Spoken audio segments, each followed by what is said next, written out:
hem hu ni tum ri so e chang ha kai ke me a to war ke dam ji a pa hem hu nang pa pa che ho dai long tha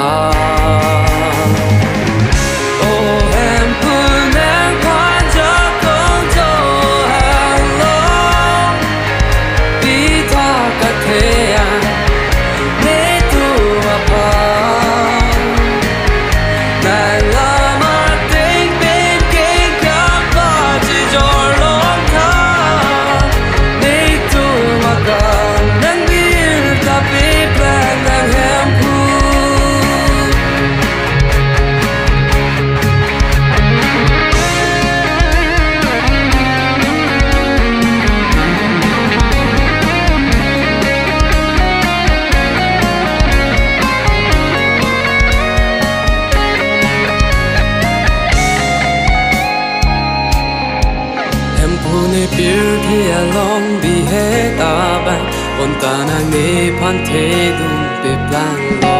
naro lo hem hu di hek pen pa the du apo nan kang hon pe che te reng lo re hem